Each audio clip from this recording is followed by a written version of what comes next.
नमस्कार जी, मैं Manju. Last year मैंने जो 17 या 18 जुलाई को मैंने बोगनविलिया लगाना सिखाया था कटिंग से आपको, और ये वही बोगनविलिया है। तो उस पे मैंने पूरी जानकारी दी हुई है। वीडियो नंबर 1050 1050 आप देख सकते हैं किस तरह की केयर करनी है बोगनविलिया की। तो ये मेरे गार्डन में जो नीचे बोगनविलिया, अब तो वहाँ धूप कम आती है तो फूल वगैरह वो धूप आती अच्छी तो तभी आ सकते हैं। तो ये मैंने कटिंग जो लगाई थी और किस तरह से केयर करनी है, तो मैंने शायद मेरे ख्याल से छोटे से पोट में 5 कटिंग लगाई थी, और उसके बाद कुछ महीनों में ही उसमें फूल आना स्टार्ट हो गए थे। तो मैं ये दिखाती हूँ। ये छोटा सा पोट था, ज़रा सा।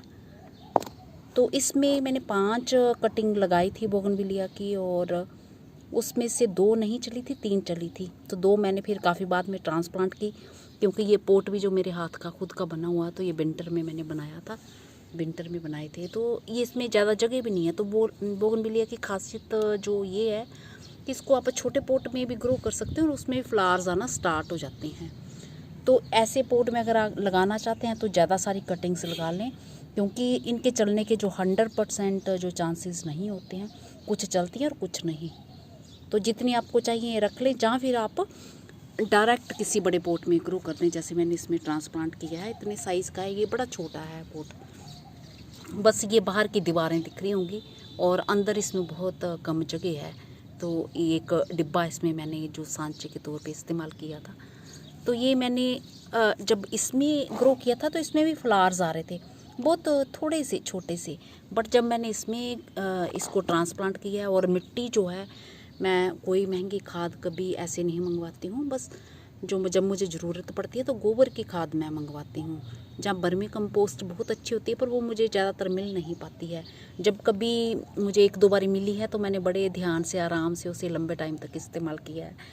तो इस पोट में, छोटे से पोट में, मैंने जो अपने किचन वेस्ट मटेरियल से बनाई कंपोस्ट और जो कुछ मिट्टी गार्डन की और गोबर मिला के, तो ये प्लांट मैंने ट्रांसप्लांट कर दिया। तो अब ये देखिए इतने बड़े बड़े गुच्छों में ये फूल आ रहे हैं और न्यू ग्रोथ इस पर ये सब हो रही है।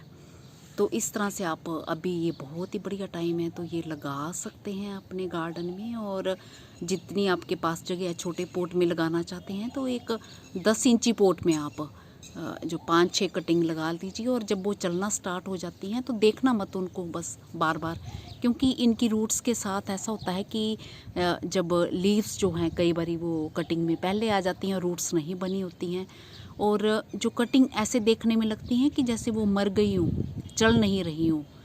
मतलब ऐसे दिखती नहीं है कि वो हरी भरी हैं, तो वो बिल्कुल मरी जैसी लगती हैं। और जब कुछ टाइम के बाद, कई बार तो रूट्स जल्दी बन जाती हैं और कई बार लंबा टाइम लगता है। पर यह है कि बस आप मिट्टी को हल्का मॉइस्ट ही रखें, और बड़े बड़े प्लांट्स के बीच में ऐसी जगह में रखना है, तो उसमें बहुत जल्दी रूट्स बन जाती हैं। तो वो मेरा वीडियो देख लें। तो ये देखिए कितने अच्छे भरे फूल और इतने लंबे टाइम तक बने रहते हैं। बस इनको खिलने के लिए धूप चाहिए होती है, अच्छी धूप मिले तो ये बहुत ही अच्छे से ये चलते हैं और लंबे टाइम तक बने रहते हैं। तो आप चाहें अगर बड़ा पोट लें, डायरेक्टली ग्रो करना चाहते हैं, तो उसमें 2-3 किस्म की इसकी कटिंग लगा सकते हैं, रंग बिरंगी। जैसे आप कोई 18 या 20 इंची का पोट लें तो 3 कटिंग लगा दें, तो उसमें आपके रंग बिरंगे फ्लावर्स आ सकते हैं। जैसे एक वाइट कलर का हुआ, थोड़ा छोटा ही प्लांट रखा तो उसकी प्रूनिंग वगैरह करते रहे तो वो घना हो जाएगा 2-3 तरह के, तो उसमें 2-3 तरह के भी लग सकते हैं। तो बस ये सब कर सकते हैं और बहुत ही आसान है। वो वीडियो मेरा देख लें, और ये साल के अंदर ही फूल आना कुछ महीनों में शुरू हो जाते हैं। तो अब साल हुआ तो ये देखिए कितने बड़े बड़े फूल हैं। और इसके साथ एक प्लांट मैंने अपनी एक जन तो पता नहीं 3 या 4 कटिंग चली, मुझे ठीक से याद नहीं है। वो वीडियो में देख के आप समझ लेना। दोनों वीडियो का लिंक दे दूँगी, जिसमें मैंने कटिंग्स चलते हुए दिखाई हुई है वो भी बता दूँगी। तो 2 मैंने अपने पास रखे हैं, क्योंकि एक मेरे नीचे उधर गमले में लगा हुआ है और एक ये ट्रांसप्लांट किया, और एक पे एक ही जो वैरायटी के ये प्लांट है और कटिंग एक साथ लगाई थी, उस पे फ्लावर्स पहले आ गए और इस पे अभी बाद में आए। तो ये ऐसे भी होता है। अभी इसमें ग्रोथ हो रही है, तो मैं इसमें गोबर खाद ही डालूँगी इसकी, क्योंकि ग्रोथ हो रही है, ग्रोथ करने के लिए, अच्छी ग्रोथ के लिए।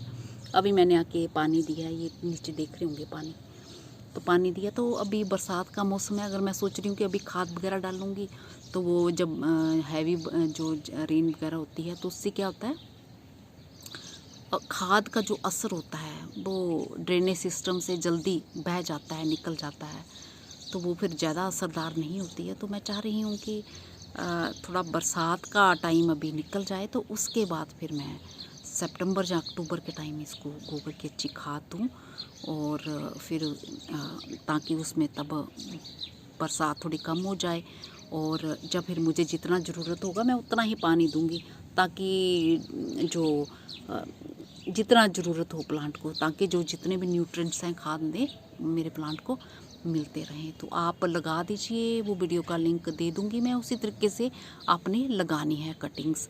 और कच्ची रूट्स कभी भी नहीं देखनी है। जब कभी भी, कई बारी मैंने ऐसे इसके बोगनविलिया वैसे तो बड़ा हार्डी प्लांट होता है, पर जब भी ये छोटी कटिंग लगाते हैं और कभी भी चेक करके नहीं देखें, तो एक बारी इसकी जो कच्ची रूट्स डिस्टर्ब हो जाती हैं, फिर वो कटिंग चल नहीं पाती है।